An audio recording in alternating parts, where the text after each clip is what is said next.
It was at that moment Shane realized the movie had ruined a lot of things. Voiceover narration, and probably Walt Whitman forever. Hell, let's throw dancing in there.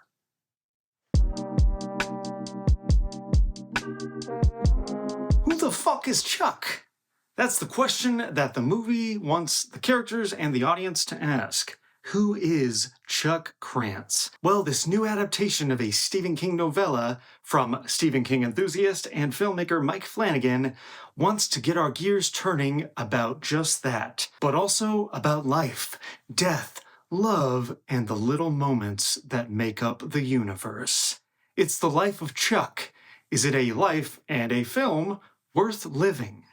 It's basically a triptych of stories told in reverse, but not really. The first story involves the end of the world, and we follow Chiwetel Ejiofor as a professor who's just kind of coping with it. He tries to reconnect with his ex-wife when he knows things are going to hell. It's kind of poignant in a Twilight Zone way. The second chapter follows the titular Chuck, played by Tom Hiddleston. He's just a mild-mannered accountant, and one day he decides he just has to dance. And he does that in the town square, and it has subtle little implications for his life and for everyone around him. The third chapter follows Chuck's childhood, where he grows up with his grandparents, and we get an idea of who this kid is, what his dreams are, and ultimately who he will become. That's all I can say plot-wise, but this is really less about plot and more about theme. Big, grand, universal themes. It's about how the small things shape us, and how we're just a tiny little dot in this grand universe. And how isn't that wonderful? Isn't life so big and overwhelming? We just gotta dance sometime, and not sweat the small stuff, and smell the flowers, and fall in love, and all that ooey gooey stuff, right? We've seen movies try to tackle this before, sometimes profoundly, and a lot of times they're just falling on their ass. Well, this is one of those times where it doesn't quite fall on its ass, but it definitely trips. Stephen King's writing and Mike Flanagan's adaptation really wants you to feel the profundity, let go, and succumb to this movie that's trying to encapsulate all of the universe in one guy. Now, do we get a good idea of who this guy is? Well, Tom Hiddleston is only in that second part, and it's the shortest. So all you people thirsting after the Hiddleston, he's not in it that much. The biggest story is the third one, where we get his childhood and how his parents died, and he's being raised by his grandparents, played by Mia Sara and Mark Hamill. If Mia Sara sounds familiar, she was the girlfriend from Ferris Bueller's Day Off. She hasn't really been in movies in years, and she's kind of luminous in this. She still has this youthful vitality. Mark Hamill's the gruff grandpa, and he kind of plays up the orneriness. He's got a big walrus mustache, and he has to give big, grave monologues about what math means in the universe, and how you're just a part of it. And it's not like this movie isn't cute. The scene in the town square with Hiddleston dancing, it's infectious and spontaneous, and it's a feel-good moment. Likewise, when we see him as a kid learning to dance, he has a showstopper at the school dance with the girl he really likes, and again, it's a heartwarming, cute moment. But those are two moments across a movie that's overly maudlin.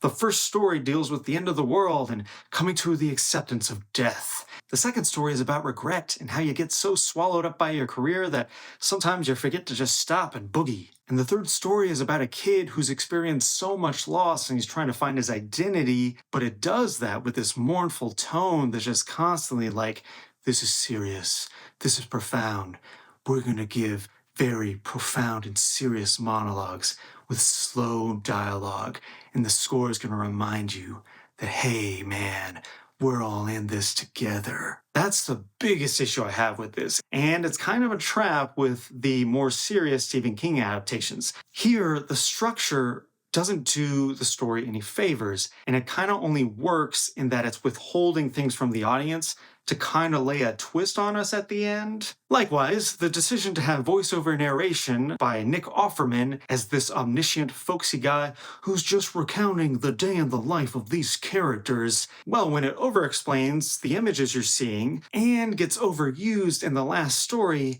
you can see how it starts to become cloying and twee. If all the repetition of the themes don't get you, the constant refrain from Walt Whitman's Song of Myself "I contain multitudes" gets said over and over and over. And we get it. We all contain multitudes. Chuck contains multitudes. You contain multitudes. It all culminates in an obvious payoff that just isn't worth it.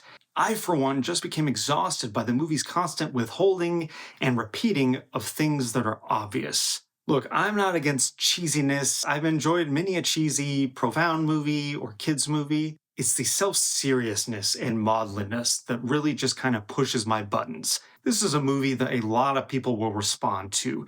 It won the Audience Award at Toronto last year. It's a feel-good movie. I can't knock it for the emotions it's trying to make people feel. I can only say the emotions it didn't make me feel. It didn't warm my heart or lift me up or blow my mind. It made me smile now and then. It also didn't make me think about the profundity of the universe. It didn't really make me think of much at all. So, sadly, I have to give The Life of Chuck a regrettable 2 out of 5 stars. If you like this review, please like and subscribe, or follow Shane on Letterboxd at RamirezS316. And remember, please designate all your hate and vitriol in the comments, because obviously Shane is an unfeeling, uncaring son of a bitch who just doesn't like nice things.